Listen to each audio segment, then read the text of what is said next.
Maniac B. Someone hit me with a question at the time they didn't know. If they want to make a difference, how far would it really go? In life, you get rewarded for every seed that you sow. So we're building a community that help to make them grow. I'm a Trini born, Brooklyn raised, Ghanaian from latter day. Always repping Africa, even when I'm not on the stage. I have to get back at you if you ain't riding on the wave. I'm all about Pan-Africa, the ancestors who paved the way. It's cool chillin' in NYC. How about them African children who went to bed hungry? Hello, family. This is Africans Leaving America. I am Afia Koomson, and I have a wonderful guest with me today. Can you please introduce yourself to the platform, sis? Yes, my name is Kenya Malinke Mansaray, and I'm happy to be here. I'm so thankful that you joined me today, sis. I interviewed your husband a couple of weeks ago, and I was just amazed at all the knowledge he had about the Gullah, how he repatriated to Sierra Leone 10 years ago. Now you are there currently with him right now. So I got a question for you. My first one is, when did you know that you wanted to travel to Africa, and what made you choose Sierra Leone? Wow, that's a loaded question. So, growing up, my mom named me an African-inspired name. So I knew early on that my heritage traced back to Africa. I was always fascinated with it. I remember being a young girl, maybe like in the third grade, and having a world map, and seeing Kenya. I was like, oh my God. So that my love affair started very early for me, my fascination. But unfortunately, as a young child, you don't see a lot of positive things about Africa. Mm-hmm. I grew up, looking at the dollar a day infomercials and the big bellies and the flies everywhere. So it kind of like I was conflicted, but I knew I wanted to come at a very early age. So that's where it started for me. Okay. I met my husband in about 2012, and he always talked.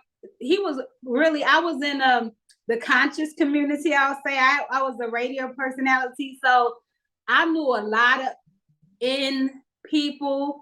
And everybody was talking about Africa. They were gonna go, or they were planning a trip and all this and all that. And he was like the first one I met that was like, I'm headed out. So I actually had a chance to interview him. He had a national tour. He toured a Sierra Leonean and was talking, to various audiences across the U.S. And after he completed the tour, we invited him on the show.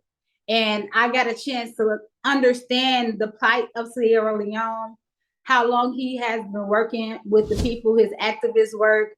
And I was just blown away.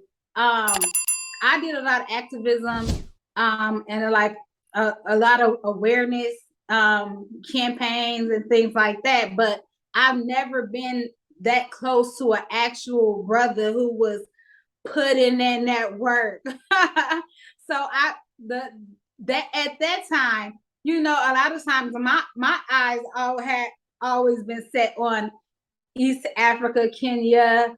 My older cousin was married to a Kenyan. So I got a chance to learn recipes.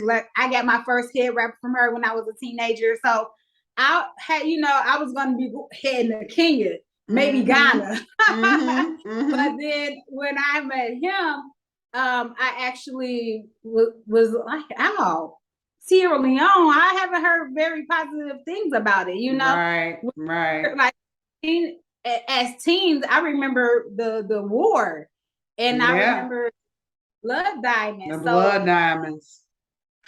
He kind of opened my eyes to another world within Sierra Leone, because I thought when I arrived here, I was gonna see a lot of amputees and all that stuff that you're sensitized to over there.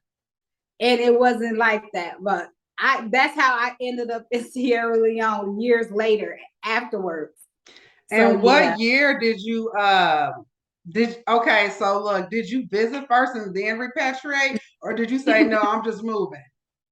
I was just moving. Wow. Because after I met him and was friends with him, I actually joined his organization. Mm-hmm. So I was working for Sierra Leone prior to my repatriation. So I had that very familiar with the culture, with the people, with the programs and projects that we were doing. So I was very much involved. Mm-hmm. I was going to be coming prior to Ebola. So Ebola happened, and that kind of halted my repatriation. Mm-hmm. Mm-hmm. So from there, so we did the campaign for that.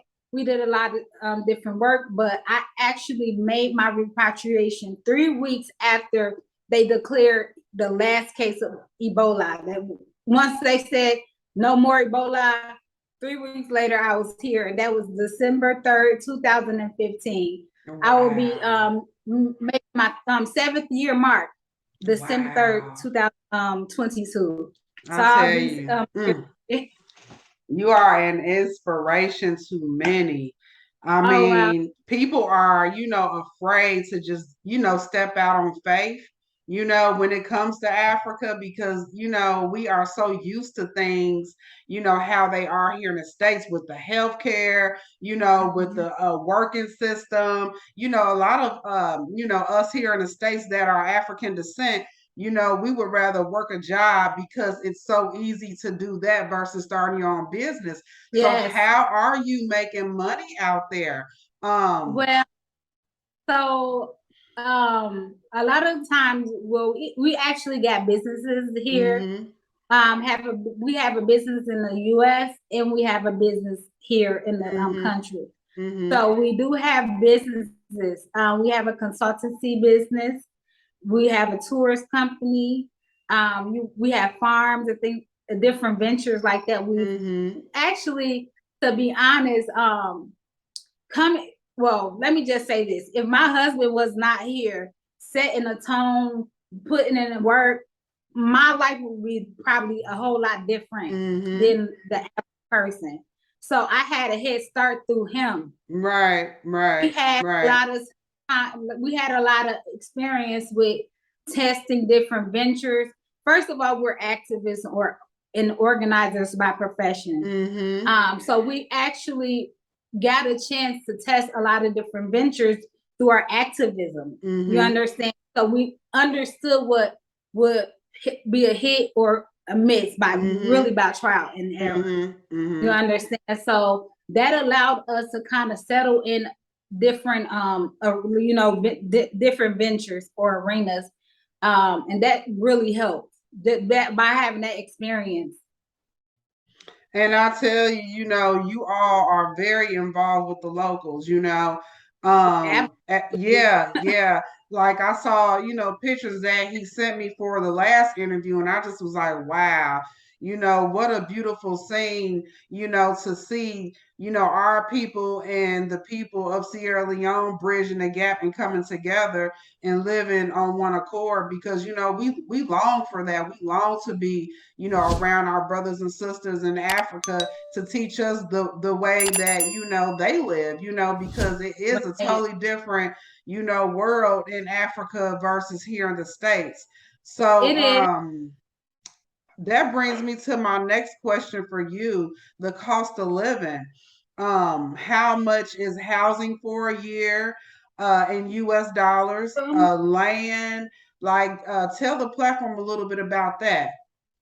Well, we don't deal with land, but it varies. I can tell you like a scale with the housing, depending on what it is that you do and how big of a place and the location and things like that. So you can get a place annually, maybe starting off about $2,000-3,000 a year. Okay. If for like a single, up to like 25-30, depending on what you want. And that's annually. So you can get starting about 25, 30, 25 or $3,000. You can get maybe like a 1-bedroom in a decent place. And if you want to be like in a more Western type of area, more developed type of area, maybe furnished home, you're looking to spend maybe about $20,000 to $30,000 annually. Okay. I know that they do sell land here, but we don't really involve ourselves in the land sales, but it does vary. I'm not sure what the price is, but whatever you want to do, you want to make sure you have a legal representative, a lawyer, to oversee the process, because land can be a little sketchy when especially when you're a foreigner, you know. Exactly.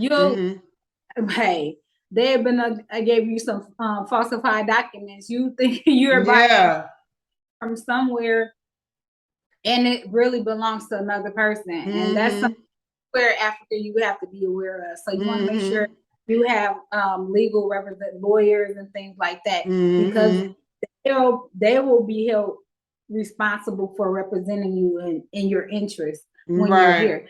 I'll say this: if you're not a citizen here in Sierra Leone, you can't freehold land.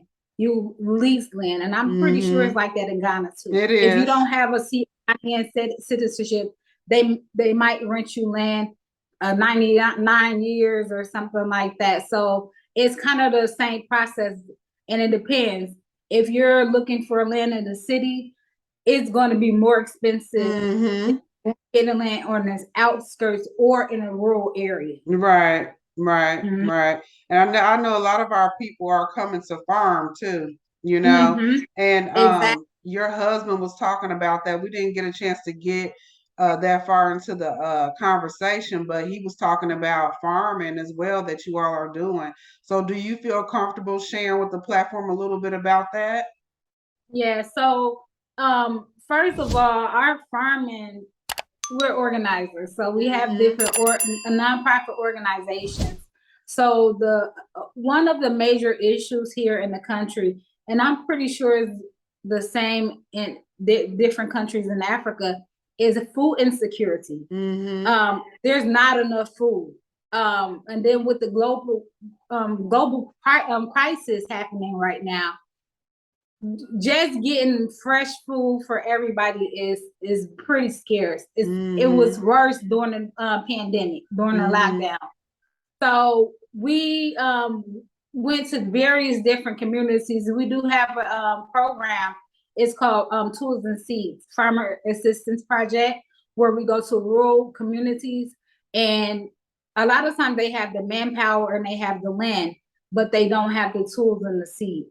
So that's the initiative that we're involved in, and we make sure that we build that the community first before we do anything for profit. Because when you're looking for just a business venture and not looking to help alleviate some of the issues socially, you're going to have a problem trying to do business. So you want to make sure you're taking care of the community first.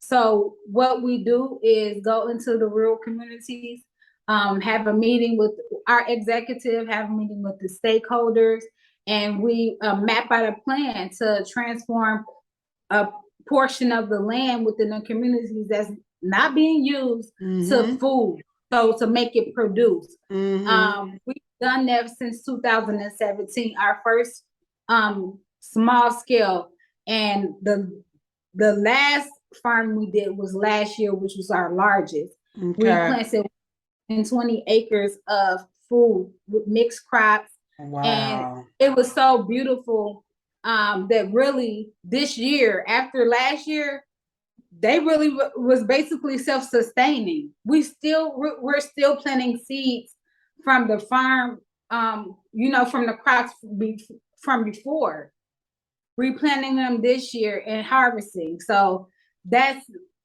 one of the things that we do.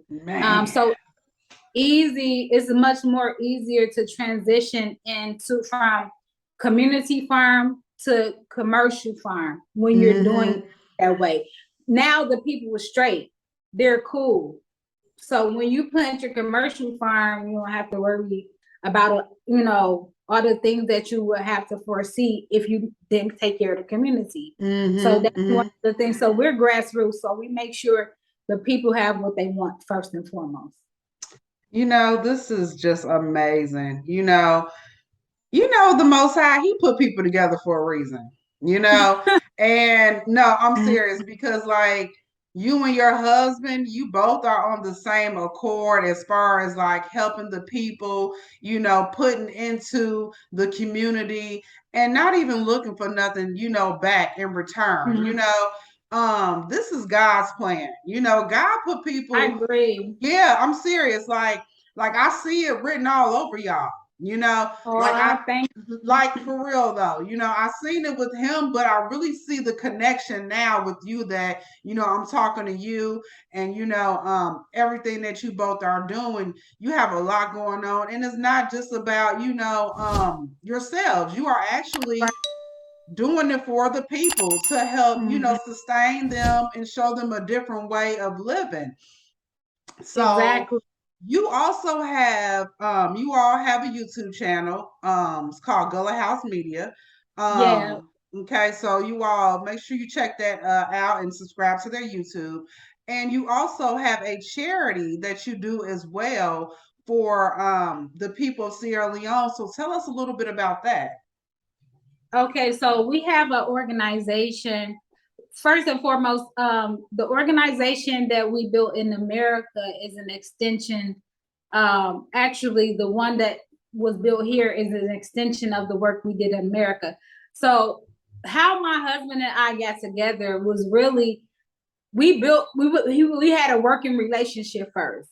So the cause of the people kind of like brought us together first and foremost. So that's why we work together how we do. So we work together because we started off working together before it romantic relationship. So he's a Gullah. He's a Gullah Geechee, and we are Garveyites, Pan-African or Garveyites. We follow Marcus Garvey. We're members of the UNIA-ACL RC 2020. So we're Pan-African, so we prioritize African people. So once he got over here, he had already been working relationship with Sierra Leone about 6 to 7 years prior to his repatriation. So when he came over here, we basically started the work, that started where we left off in the States and transitioned it over to grassroots programs here. Started off with BSANI. BSANI is the parent organization. BSANI is our Pan-African Garveyite organization. Okay. So BSANI planted the seeds for what you see here today. BSANI precedes the Gullah activist work. So we ended up transferring all of our programs or projects from our Black Star Action Network International, BSANI, into the Gullah Redemption Mission of Sierra Leone. So the Gullah Redemption Mission of Sierra Leone is the charity of the Gullah Nation of North America. So that's our parent organization in the States, our 501c3 tax-exempt organization. We focus on culture, genetics, genealogy, education, agriculture. Those are some of the things that we primarily focus on. So we officially merged or transferred the organizations that we started with BSANI, the Tools and Seeds Farmers Assistance Initiative, which is now a project merged from BSANI over to GRMSL, Gullah Redemption Sierra Leone. We do have a program called the Be Clean campaign that started with BSANI as well, and so we've merged the work from one organization to other. It was a strategic thing because as Gullah Geechee people, the seed group, the root group was started here in Sierra Leone and Liberia. So the people that they took over in the 16, 17, 1800s to grow rice, which was the cash crop of the U.S., actually started here. So the Sierra Leone is the seed group for Gullah Geechee people today. As you know, we have a crazy admixture being the African American diaspora from Africa. A lot of times, if you take genetics tests, you'll see a various different African groups within your genetics. Yeah. But the seed group is Sierra Leone. It was strategic for us to advocate for Gullah Geechee because our roots are here. It started here. It started with Highland to Charleston connection. So they had literally took the site, bought and privatized a slave fortress here and connected it directly to Charleston. No middle passages. Sierra Leone is the only slave fortress, quote unquote, that took Africans from Africa directly to America. No other slave fortress did that. They either took you from Africa to the Caribbean, from the Caribbean to America. So they had a direct passage. It was commercial, 100% private owned. They say at least 70 to 90% of Black Americans have a Sierra Leone ancestor. I do. Yeah, I do as well. Yeah. And just to go back a bit, I didn't know I was Gullah. I grew up in Chicago. I knew my folks was from, my dad's side was from Louisiana. My mom's side was from Arkansas. And that's all I knew. I don't know nothing about no Gullah Geechee. But my husband always said, hey, you Gullah. Like, you got a way about you. And I was like, I don't think so. But my grandmother took a genetic test for us because we did have some questions and blind spots in our family lineage. So she was the eldest within our family and stepped up and took a 23andMe ancestry test. From that test, my grandmother passed away. And those results are still assisting us with connecting with lost family. I ended up finding out Geechee. I found family in Georgia. Riceboro, Georgia.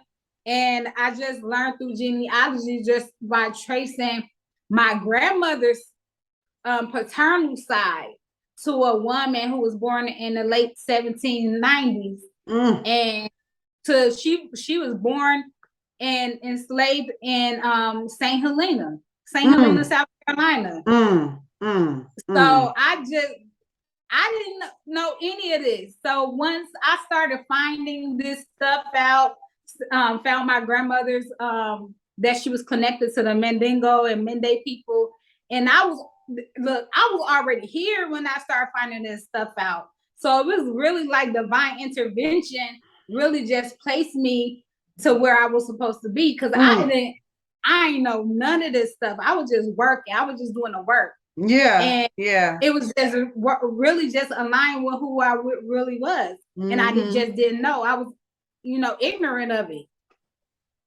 So how did your family feel when you told them that you were moving to Africa? And how do they feel now? Okay, so when I first told them, let me see.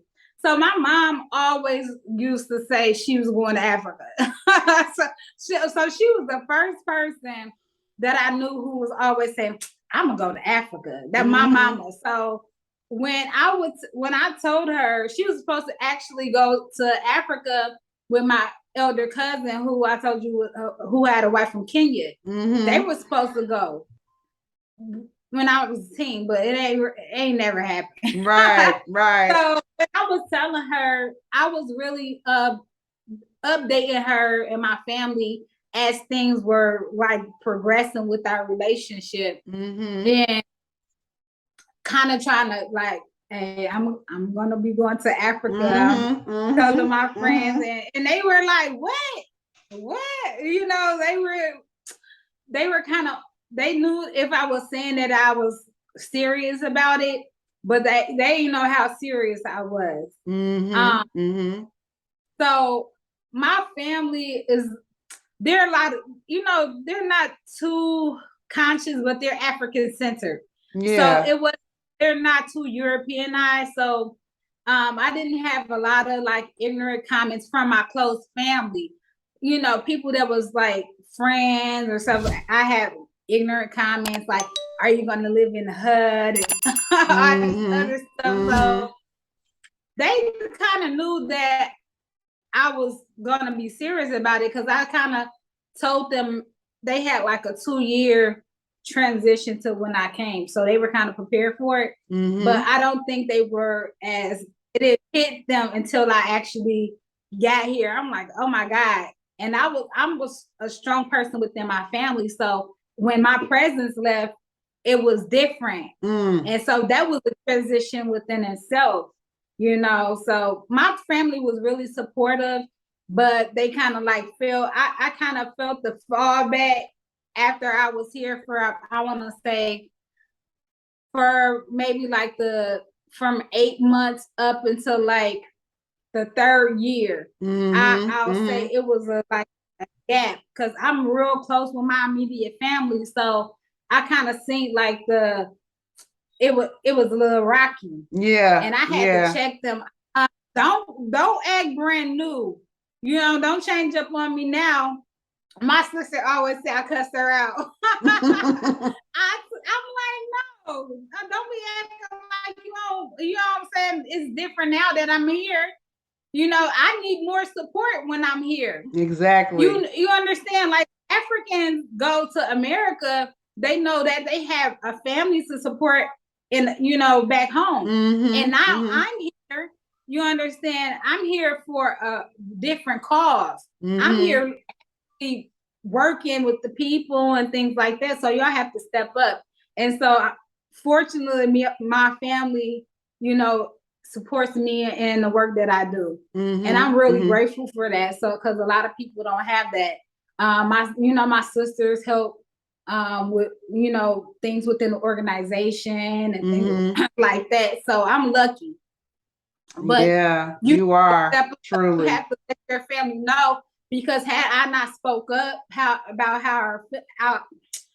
I not spoke up about how I was feeling, the relationship probably would have phased out. Yeah, but you know, I'm big sister, right? You know, I need your help. Right. Yeah, because I mean, you are, you know, really fulfilling your destiny, you know, like your destiny is there in Africa, you know, and you are the gateway for your family, you know, to show them like, look, don't be afraid of Africa.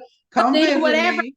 I'm here for is extended to my family and my friends, you know. Exactly. A part of their life that they wouldn't have even conceived or imagined. You know, a lot of people would love to have a on their ground partner that they can partner and do things with and do whatever they want with. That's a blessing. Now that I'm in that position, I understand that. Man, I tell you, you know, I'm so thankful that I was able to get this interview with you, because you have really explained a lot and opened up, you know, the doors to the diaspora for Sierra Leone. So I got, you know, one last question for you. What would you tell the diaspora, someone that has never visited Africa and wants to go to Sierra Leone or repatriate? What's some things that you would tell them before, you know, taking a trip or going to move?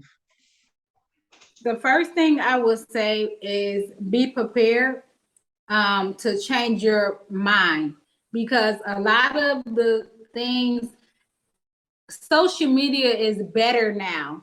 When I was coming to or looking up Sierra Leone, 10 years ago, I didn't see anything positive. It was a whole lot of things talking about the war, or amputees and blood diamonds, a lot of negative things. But thank goodness that it's changing. A lot of people are putting more real content out. So make sure you change your mindset. It's not America. So don't come here with, you can have your standards, but not realistic. Don't come here with unrealistic standards. We do have tour company, so we do conduct tours. We conduct tours, educational tours, citizenship conferments, and a lot of things. A lot of our tourism is now shifted towards mission trips. So we just did a medical mission trip in March, assisted with opening of a clinic. A sister, another Gullah sister from South Carolina. She's a doctor. Her name Dr. Yvonne Washington Torre. And she's been here. She married a Sierra Leonean, and he passed away in 2020 during COVID.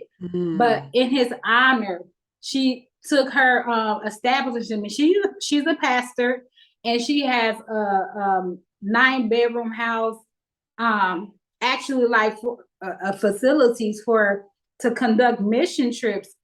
So those who want to actually come for the purpose of giving back is welcome. So she officially launched her medical missions on March 11th, 2022, which marked the 230th year since our ancestors, our Gullah ancestors, came back to found Freetown. So she marked that as her launch date.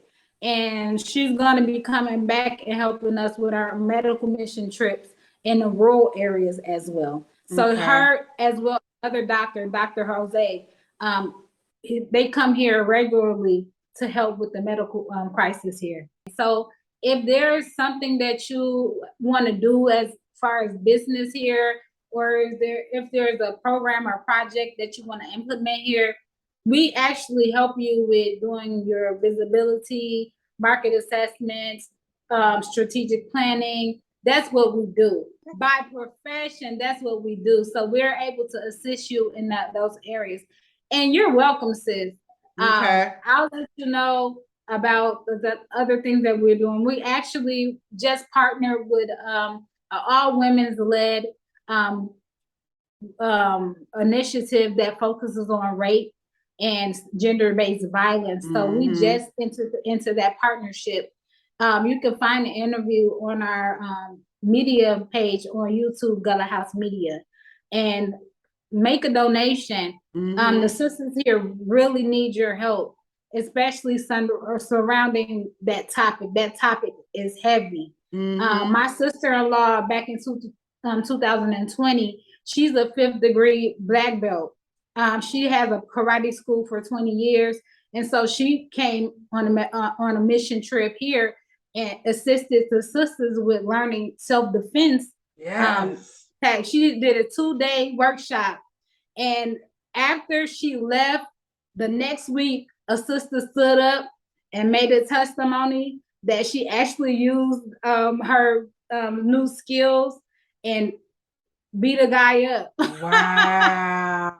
Beat a guy. She said he was trying to attack her, and she actually used the skills and handled that. That's amazing. You know what? That's why we need to come back. Exactly. because we can teach them things and they can teach us things.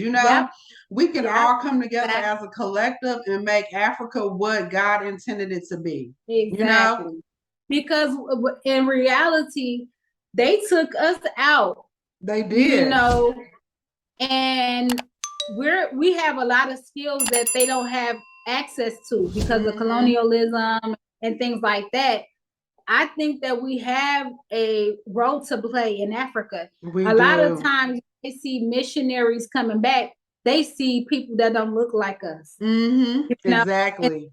If it's non-religious, missions. Mm-hmm. Because our organization, the Gullah Redemption Mission of Sierra Leone, is not a religious or political based organization. We focus on skill transfer with the people. So that's why we focus on that missions aspect of what it is. We can give back.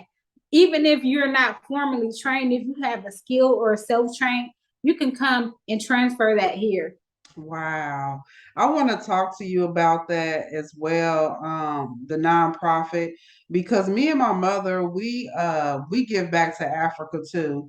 Not through like an organization, but we just do, every so often we give back. But I want to start up one, and I want you to give me some information on how to get that started. I want to basically target, the women and children, especially like the widows, because they don't have help, from a man. Exactly. There's no government help in Africa at all. It is. So, yeah, We're yeah. lucky in that department because there is a lot of social safety nets for us in America, Mm-hmm. even if they're on a low scale because of if we're in like underprivileged or in impoverished areas, even if it's low scale, you get more than what they have here. Mm-hmm. Mm-hmm. The Mm-hmm. government relies on these organizations and nonprofits to fill in those gaps. Yeah. So Yeah. if you're depending on if you're setting up here, we got this down pat. Mm-hmm. uh, Mm-hmm. Mm-hmm. but if you're really looking to set up it, and I'll say this, once you set up an organization or a nonprofit, it's no issue with expanding it once you Yes. have this proof of concept. Mm-hmm. Once you have your program and it's working for you, it's fully functioning, self-sustaining, there's no issue with expanding it to Mm-hmm. all 54 African countries if you want. Yeah, and that's my goal, to Mhm. target, some of the poorest countries. I Mhm. got my eye on Burundi. Burundi is one of the poorest, and I just want to give back because, when I went, I was like, man, I said, we just don't know, how good we have it, and we can most Mhm. definitely be giving back. A lot of us are selfish here. We just care about our own little personal, things, and Exactly. and we don't even care about what other people are going through, on the continent. So, I want you to let the platform know how they can get in contact with you. Websites, Facebook, Instagram. Let us know how we can contact you, sis. Okay, so you just said something that I wanted want to touch on before I go into the how you can contact me. Mm-hmm. So you said a lot of people are really like self-absorbed in what they're going through. They don't know, really don't have no money to make a donation or but you can listen. We have our organization. You can become a sponsor. You can become a member. Mm-hmm. If you don't have money, you get time, give that. You Yeah. can you can donate an hour or three a week with a skill and help us with proofreading our articles or helping with media or flyer or something like Mm-hmm. that. You can give Mm-hmm. back. That's how I started out. I didn't start out working for Africa in Africa. I was in America first, putting in Mm-hmm. that work. And Mm-hmm. so I had a stronger connection when I came here. Yep. The people knew my name, I knew their name. We were working together virtually and things like that. And I actually got a chance to come here and see all the work and the outcome that I was doing back home. So Mm-hmm. with our organization, we do annual um, executive trips. So the people who have been helping and working, we try to plan a trip for them at least once a year so they can come and see the people and meet the people and see the work that they've been involved in. Mm-hmm. So that's Mm-hmm. one. You can contact us at GullahLeone.org. That's our website. You can email us there. You could also contact me on Gullah. Gullah Leon, our Facebook, Gullah Leon, our IG pages, the same. You can contact us there. My personal page or my light page on Facebook is Kenya Malinke Mansaray. As you see in my name, the same. You can contact me there. If you want to tour with us, you can go to our website at Gullahdugu, GULLAHDUGU.com and book a consultation with us. You'll be able to learn a lot. Book a tour if you want to do a project here, if you want to build a business organization, we'll assist you with those. Wow. Oh yeah. Y'all got the hook up for real. Girl, let me tell you, it wasn't easy. So we can save you a lot of time, money. Yeah. And because I mean, you all didn't have that when you came. No. So nothing. Yeah. Listen, we knew 1,000 people that went to Ghana.